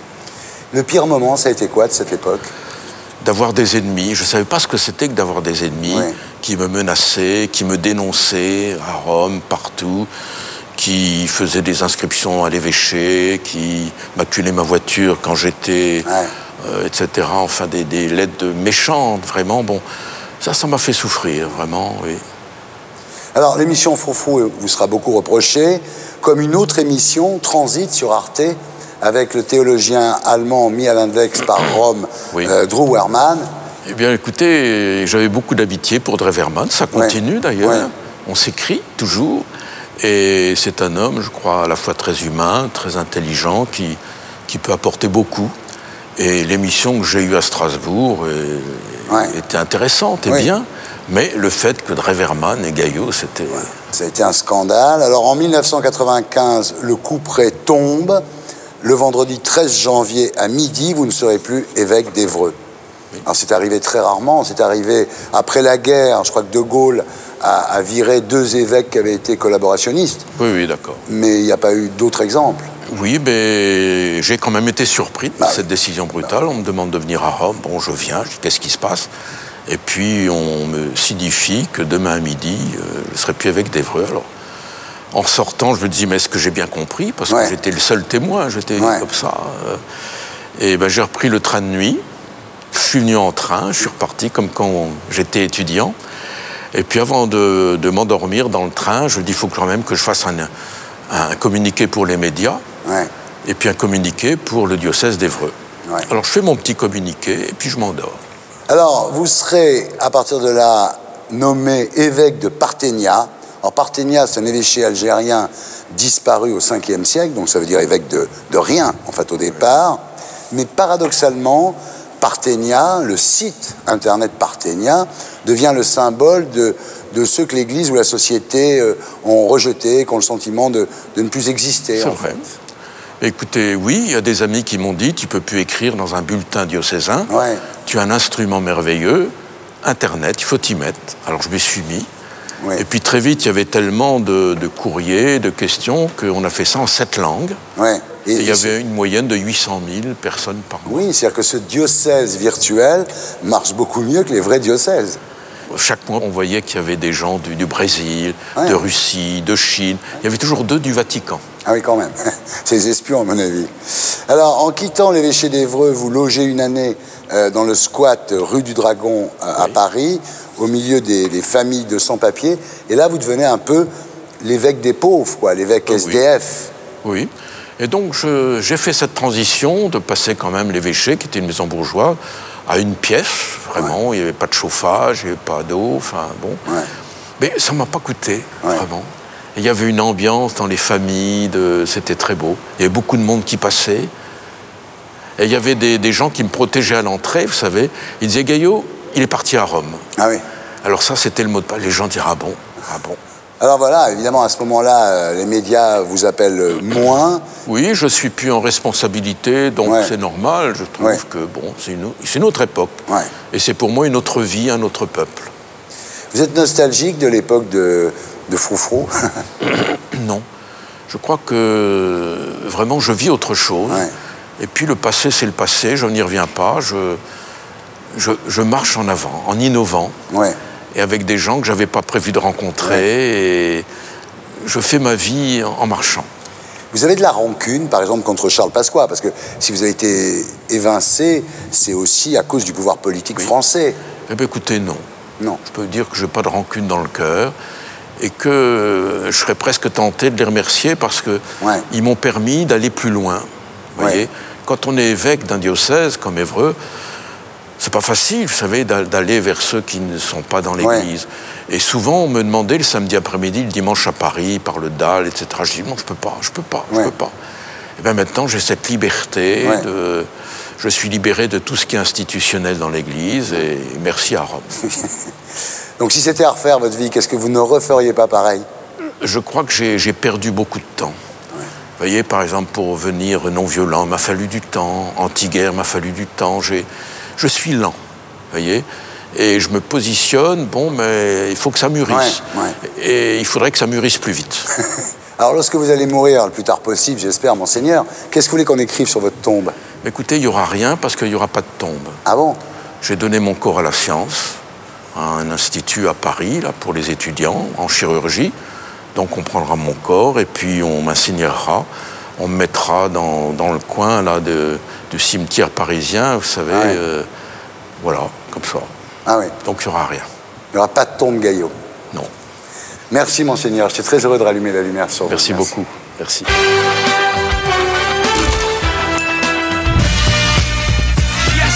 J'accueille Ovidie. Ce qui vous offusque aussi, Ovidie, c'est le côté, je dirais, cul serré du cinéma pornographique. Hein. Ça, c'est drôle. Vous dites finalement que dans les films porno, à part la fellation, le cunnilingus, la pénétration vaginale et anale, ou la double péné anal-vaginale, il n'y a pas tellement, finalement, il n'y a pas grand-chose d'autre, quoi. Moi, il y a des pratiques que je trouve vraiment hard et qui sont pourtant considérées comme conventionnelles et que j'ai jamais fait en 45 films. Et là, vous refusez l'anal, vous, voilà, on peut le dire. L'anal, par exemple. Sauf avec des femmes et des objets. Mais quoi, par exemple, comme objet, une télécouleur, je ne me rends pas compte, je ne connais pas le... Quoi comme objet? Un ours en peluche? Un canapé? De mariage? Je ne me rends pas compte. Non mais sérieusement, est-ce que c'est pas vous qui êtes un peu cul serré, là? Non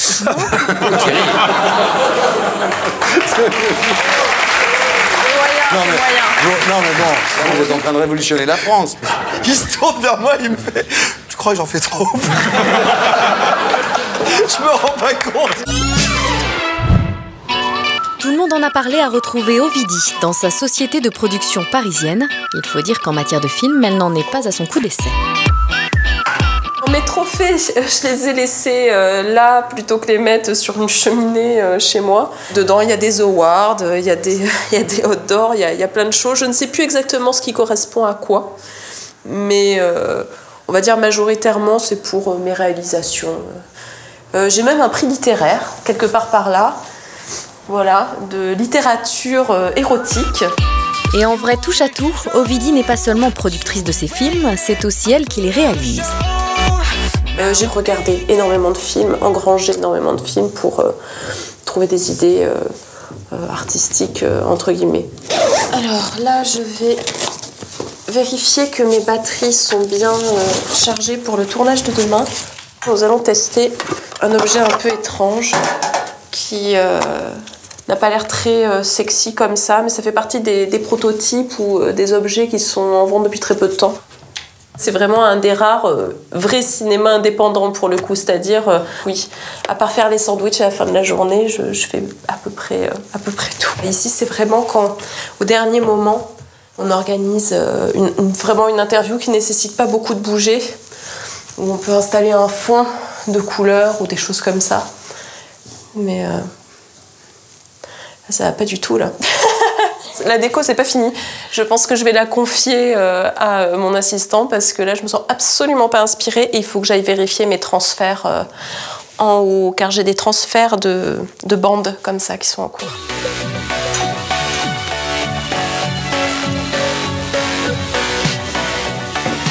C'est presque fini. C'est un début de montage de l'introduction de mon prochain film. C'est la première fois qu'en tant que réalisatrice, je me mets en scène moi-même, dans des scènes habillées 100% évidemment, mais c'est la première fois que je joue pour moi-même comme ça. Ce qui est très compliqué en fait, parce que du coup je ne peux pas cadrer les plans où je joue, et vraiment je déteste déléguer, et c'est douloureux pour moi. Quand elle part déjeuner, Ovidie retrouve une amie, et là encore, leur milieu professionnel n'est jamais loin. Francesco, ça faisait 6 ans qu'il n'avait pas tourné. Toujours aussi chou, toujours aussi gentil, avec son petit accent. Ouais, il n'a pas trop perdu son français. Nomi a toujours été là, je dirais, au moment clé, vraiment au moment clé de ma carrière, que ce soit la réalisation, puisque tu as été là dès le début. Tu jouais aussi dans l'avant-dernier film. Ouais, c'est vrai, c'est vrai. tu as été là quand j'ai rencontré le père de ma fille. Période charnière, ouais. Effectivement. À tous les tournants, ouais. Tu as toujours été dans le coin, ouais. En tout cas. Dans les parages. Ça, c'est fou. Les chats viennent me voir alors que j'ai vraiment pas du tout le feeling avec eux. C'est toujours comme ça, oui. Moi, je suis une bête à chien. Et puis, les chats, en fait, ils me gênent pas, mais je suis pas fascinée non plus, quoi. Et ils viennent toujours me voir. Ils aiment bien se faire désirer comme ça. Ça fait vraiment penser aux nanas qui regardent toujours ailleurs pour séduire. Dans l'après-midi, elle a rendez-vous avec son éditrice. Et oui, Ovidie écrit aussi des livres, ou plutôt des guides, pour accompagner les Français dans leur sexualité. Bonjour, ça va? Alors, eh ben, on a du boulot. Ça va? Ouais, j'ai pas mal avancé sur le texte. Ouais. Je crois que c'est vraiment une angoisse inhérente à toutes les mamans de perdre son individualité, de plus être sexy, de plus être séduisante. Ouais. Je peux faire la bise et tout. Ça va? Ça va. À bientôt. Fin de journée, comme à son habitude, Ovidie se détend, le temps d'une balade en longeant les quais de Billancourt, en banlieue parisienne. Ce quartier, il est assez à l'image de l'évolution de ma carrière finalement. C'est-à-dire, c'est beaucoup moins dans la lumière, beaucoup moins sous les projecteurs, mais néanmoins beaucoup plus efficace. Et c'est en pensant à sa carrière qu'Ovidie rentre chez elle.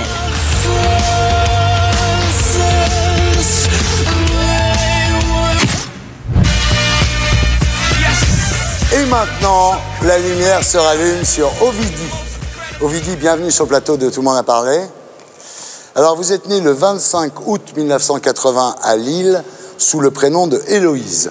C'est ça. Alors, vos parents sont cadres dans la fonction publique. Vous passez votre préadolescence à Bordeaux, ensuite Châteauroux et Tours. C'est ça. Alors, enfant, vous rêvez de devenir vétérinaire. Oui, oui.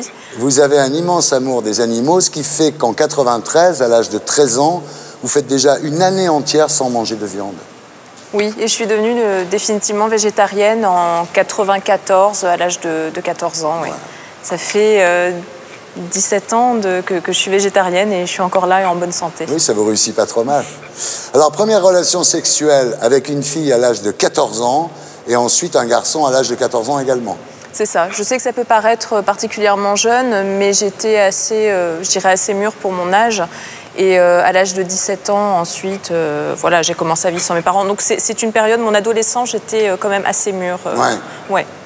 Alors à 15 ans, vous créez un Scalp. Alors un Scalp, c'est une section carrément anti-Le Pen, avec votre petite amie, donc déjà très militante politique. À cette époque-là, en tout cas, ça m'a permis de m'intéresser à certaines lectures auxquelles les autres jeunes gens de mon âge ne s'intéressaient pas. Et ça m'a permis de me cultiver, au moins. Ça m'a permis de développer un certain esprit critique. Et bon, j'y repense avec le sourire, on va dire.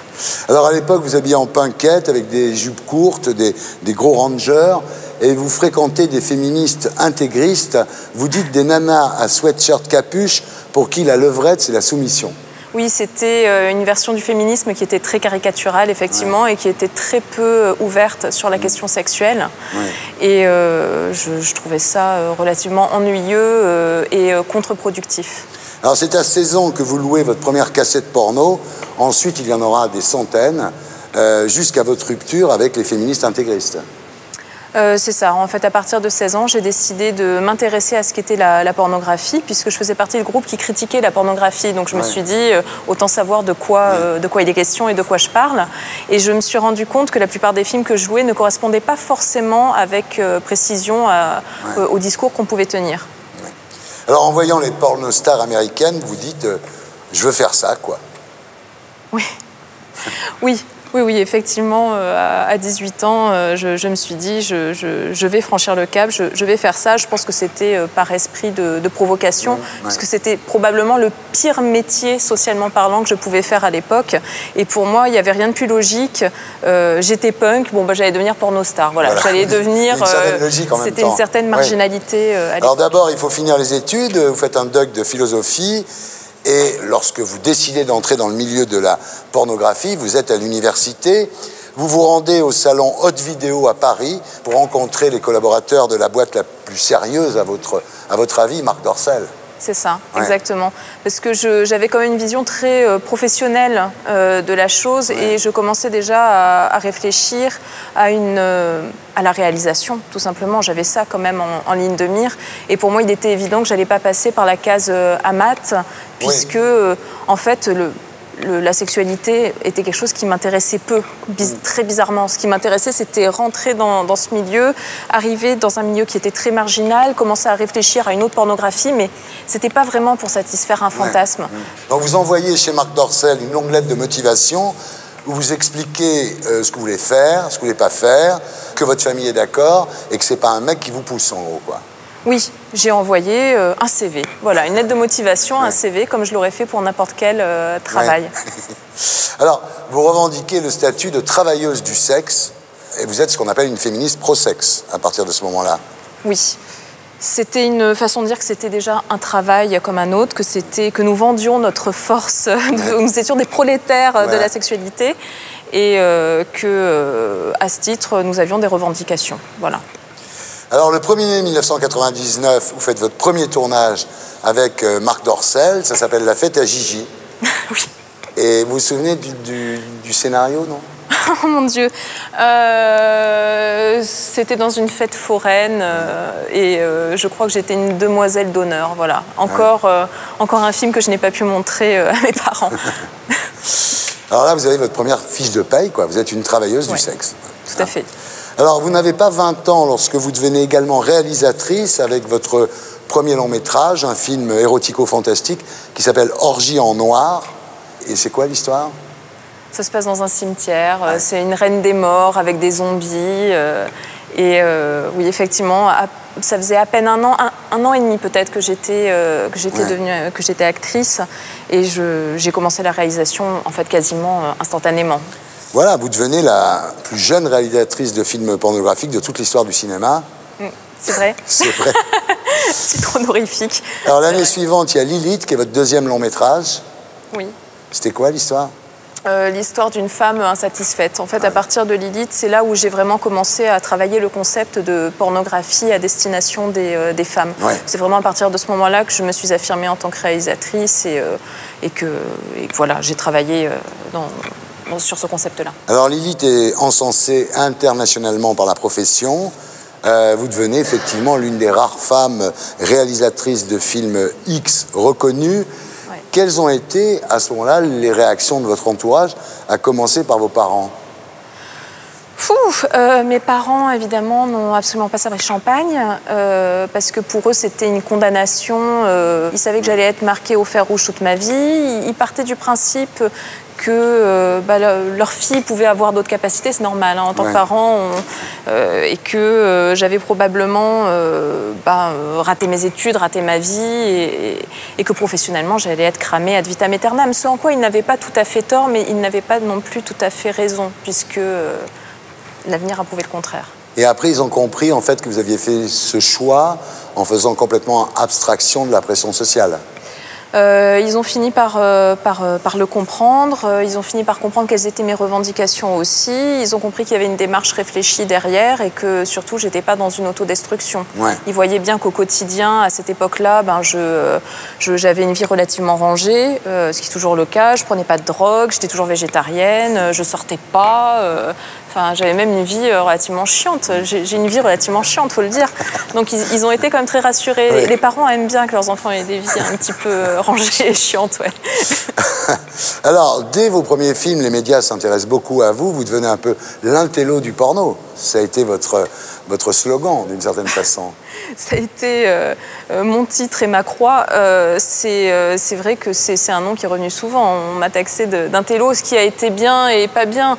Ce qui a été compliqué, c'est que le fait de me taxer d'intello venait décrédibiliser les autres de la profession. Parce que si moi j'étais intello, ça voulait dire que les autres étaient crétins. Et c'est un titre qui a aussi énormément énervé parce que beaucoup de gens sont partis du principe que je ne pouvais pas avoir droit à cette appellation que pourtant je n'avais pas revendiquée. Alors vous faites toutes les télés à l'époque, ça commence par Mireille Dumas, vous faites Delarue, Emmanuel Chin, Courbet, Ardisson. Tout le monde en parle. Voilà. Vous avez eu de bonnes relations avec les médias d'une façon générale, non? J'avais une relation très ambiguë puisque je n'avais pas la télé.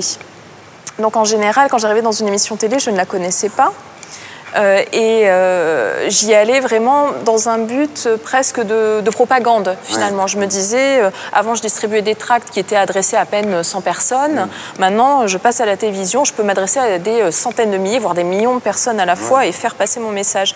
Et ce qui a été à double tranchant, c'est-à-dire d'un côté, effectivement, ça a pu faire passer des idées et le concept de pornographie féminine a pu se propager et existe aujourd'hui de plus en plus. Mais ça a été assez négatif aussi dans le sens où on ne contrôle pas la diffusion de son image. Et ça, quand j'étais jeune, j'en avais pas conscience qu'à partir du moment où on donnait son image, on en était complètement dépossédé.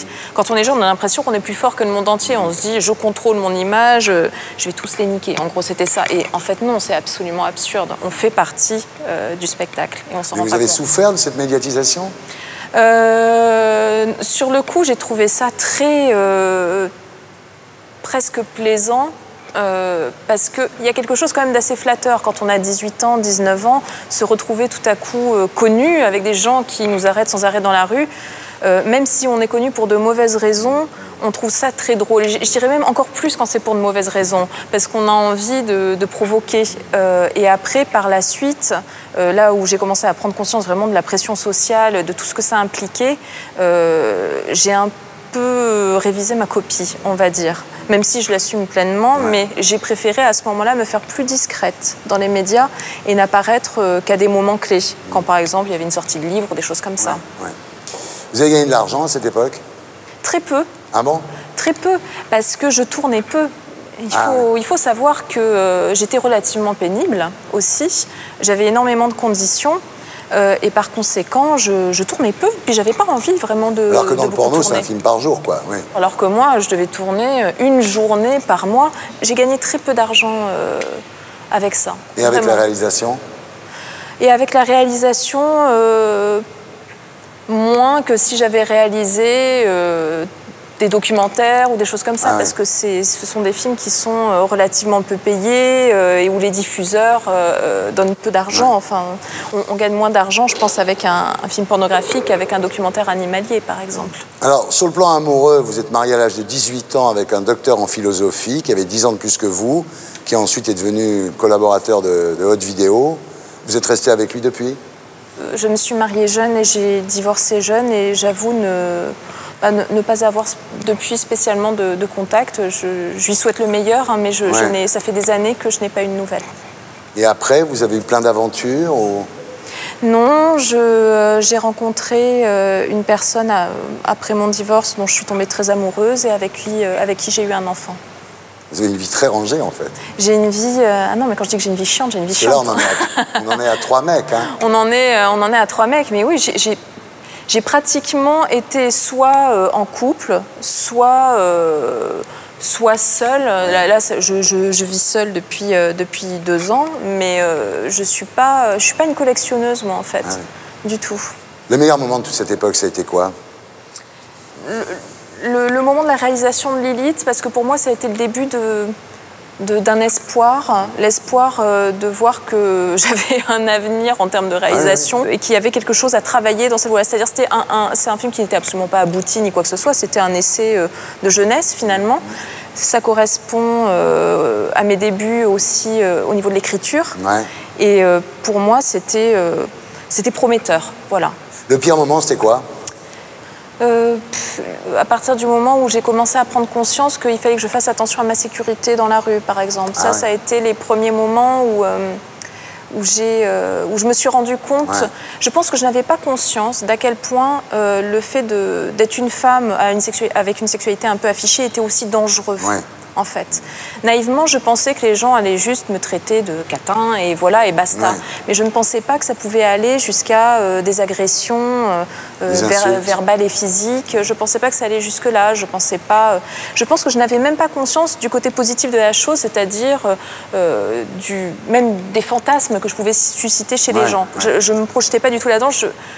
En fait, je suis pas très sexuelle comme gonzesse. En fin de compte, quand on réfléchit, voilà le scoop. C'est ça le scoop, c'est que je suis pas très sexuelle et je n'avais pas du tout conscience que je faisais fantasmer les gens. Et à partir du moment où j'en ai vraiment pris conscience, ça a été un petit peu, ça m'a inquiétée. Aujourd'hui, vous êtes nostalgique de cette époque Non, mais je suis pas le genre nostalgique, moi. Non. Vous avez de la rancune contre quelqu'un? Non, j'ai pas de rancune.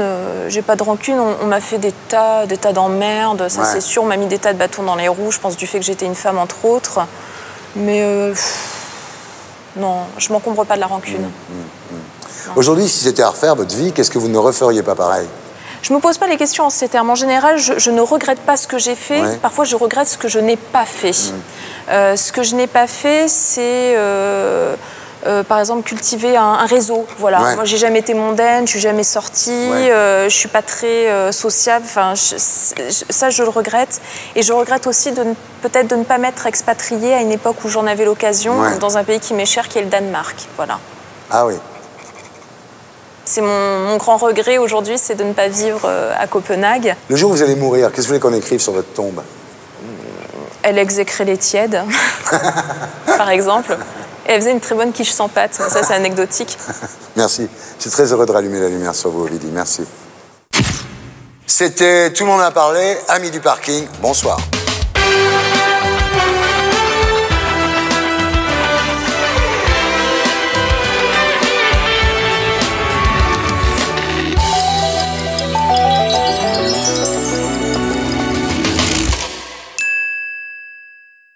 Et pour être sûr de ne rien rater de Inarditube, abonnez-vous et mettez un pouce bleu.